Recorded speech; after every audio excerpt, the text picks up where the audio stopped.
Okay, so good morning once again. Okay, gawa tayo ngayon ng subtraction naman. Subtraction. Okay, so let's say meron kayo halimbawa 9. Okay. So we have here 9 and 1 over 8 minus 2 and 6 over 8. Okay, so paano kaya yan? Tama ba? 9 and 1 over 8 minus 2 and 6 over 8. Okay, so see here, since pareho ang kanyang denominator, okay, so magiging madali ngayon para sa inyo yan. Okay, kaya lang, paano kayo magma-minus kung let's say, ang inyong numerator ay 1. Okay, ihiga lang natin kunwari ha. Okay, so bali ganito yan. 9 and 1 over 8 minus 2 and 6 over 8. Okay, so ito ha, kung titignan ninyo, dalawa ang presentation nito. Itong isa pa tayo. Ayan. Yan. 9 and 1 over 8 minus 2 and 6 over 8. So dito inihiga lang natin siya.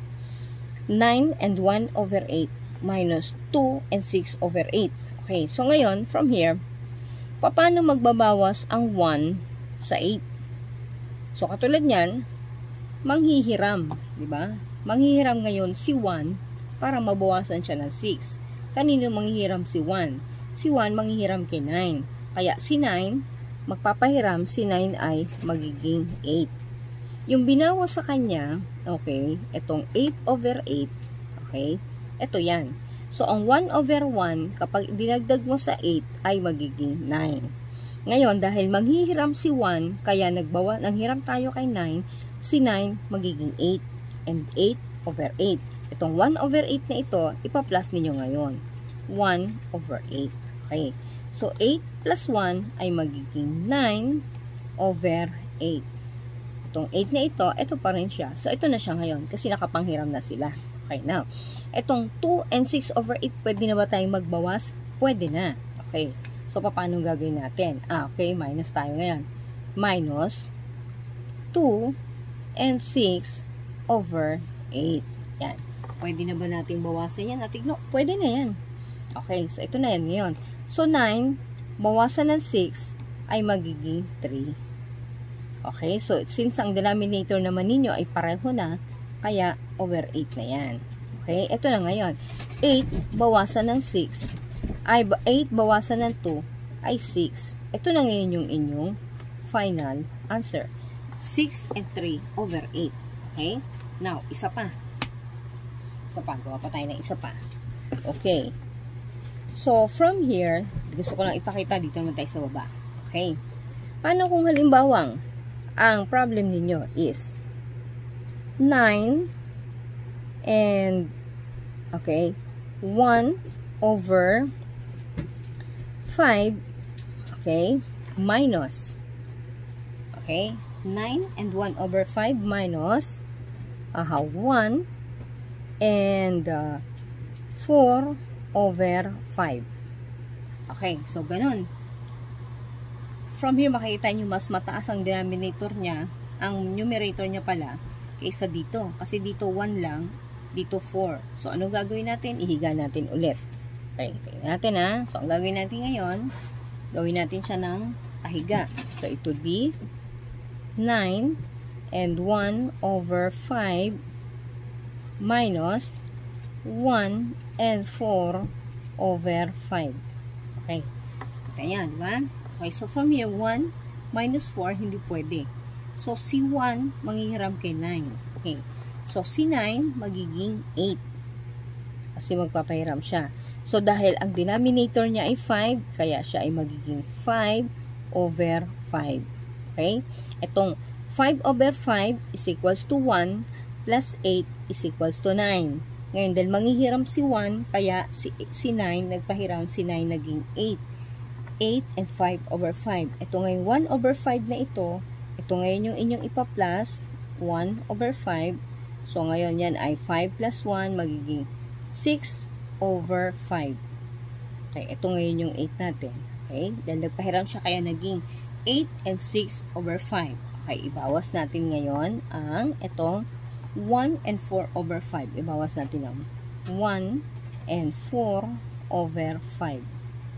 Okay, pwede na ba natin bawasin? Pwede na. Okay, so how are you going to do that? So that would be 6 minus 4 is equals to 2 over, dahil pareho ang kanilang denominator, 5. Kaya hindi ninyo babawasin, hindi ninyo sasamahin. Still, you are going to just replace, put it here kasi pareho naman ang kanilang denominator. So 6 minus 4, that would be 2. Ang denominator niya is 5. So here, 8 minus 1 is equals to 7. So this would be your final answer. 7 and 2 over 5. Okay. So, ulit ba? Okay, another one. Paano ulit tayo mag-minus ng mas malaki ang denominator, ang numerator ng isa pang number. Okay, so provided malaki ang number niya na nauna. Okay, so tingnan natin. So here we have 8. Okay, here we have 8 and 1 over 6.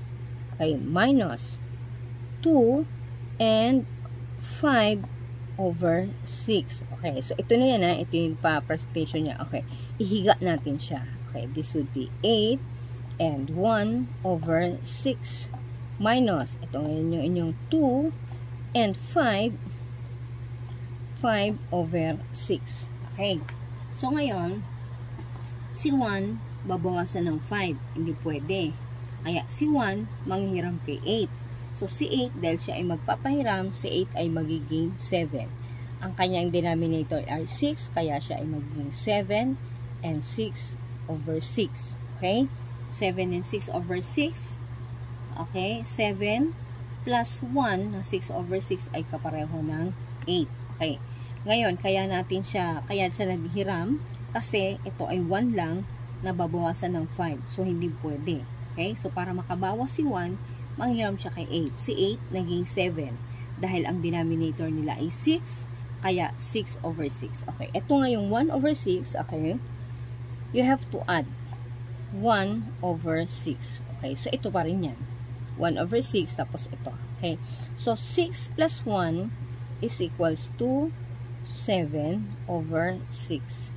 Itong 7 na to, ito na siya. Ito yung nire-name natin na 7 and 7 over 6 ay kapareho ng 8 and 1 over 6. Okay, babawasin natin ngayon itong 2 and 5 over 6. 2 and 5 over 6. Okay, pwede na ba siya? Pwede na. Okay? So, sa 7, bawasan ng 5 ay 2. Okay, ang denominator niya ay 6. Okay. 7, bawasan ng 2 ay magiging 5. Okay. So, ito na yun yung sagot ninyo. Pero, kung makikita ninyo, ang 2 over 6 ay pwede pang paliitin. Pwede pang bawasan. Okay, paano gagawin natin? Si 2, i-divide ninyo sa 2. Si 6, i-divide ninyo sa 6. Okay, so 2 divided by 2 is 1. Okay, 1. And then 6 divided by 2 is 3. Itong 5 na to, ito yung dito ninyo.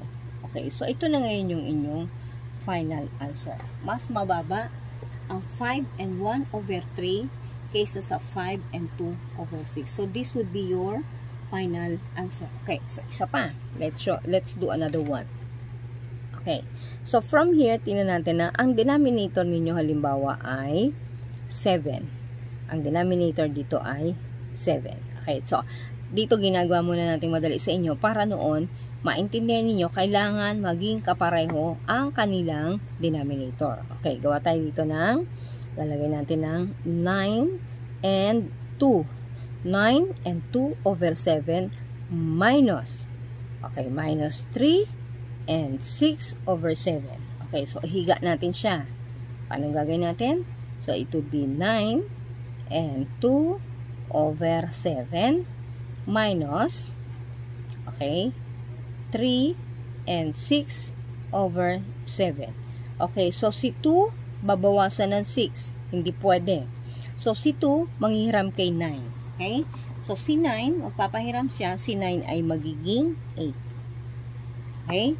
So, C, 2 ngayon madadagdagan dahil ang denominator niya ay 7. Okay? Kaya, ang gagawin natin, C9 ay 7 over 7. Okay, so 7 over 7 is equals to 1 plus 8 is equals to 9. Okay, ito ngayon 2 over 7. I-plus ninyo ngayon, magiging 2 over 7. Okay, so 7 plus 2 ay 9 over 7. Okay, ito ngayong 8 na to, ilagay natin to ngayon dito. Okay, ibawas natin ngayon itong 3 and 6 over 7. Okay, so ngayon 9 bawasan ng 6 ay 3. Okay, ang denominator ninyo ay 7, kaya 3 over 7. So 8 minus 3 is equals to 5. Okay, so ito siya ngayon. Ito ngayon yung inyong final answer. Okay, so ito pahiga lang ginawa ni Ate Glo. Okay, pakita ko ngayon kung let's say halimbawa nakatayo siya. Paano ba yan, Ate Glo, kung halimbawa nakatayo? Okay, ganun pa rin ang gagawin ninyo. Okay, so still pareho pa rin. Dito, itatayo ko lang ha, para makita ninyo. Kasi ang ginawa natin dito, pahiga. Okay, ipakita natin yung mga makikita ninyo sa libro para maintindihan ninyo. Bakit iba yung ginawa ni Ate Glo? Bakit mas naintindihan ko yung ginawa ni Ate Glo, okay, kumpara doon sa nakita ko sa libro. Okay, ganito yan. Okay, so here we have 9. Okay, kita ba? Okay, here we have 9 and 2 over 7 minus 3 and 6 over 7. Okay, so ganyan yung makikita nyo sa libro, di ba? Okay, so ituloy natin para noon ay maintindihan ninyo. So from here, 2 minus 6, hindi pwede. So ngayon, si 2 manghihiram kay 9. So si 9 and 2 over 7, okay, si 2 manghihiram kay 9. So si 9 magiging 8 and 7 ang kanyang denominator, kaya magiging 7 over 7, okay, plus 2 over 7 siya ay magiging 7 plus 2 ay magiging 9 over 7. Itong 8 na ito, ilagay nyo ngayon dito. Okay, so since ito yung ibabawas natin, minus 3 and 6 over 7. Okay. Okay, so from here, makikita nyo ngayon, ito ngayon 9, bawasan ng 6 ay magiging 3 over 7. Okay? 8 minus 3 is equals to 5. Okay, so still, ayan, kung mapapansin niyo, still, pareho pa rin ang kanyang final answer. Ito pa rin.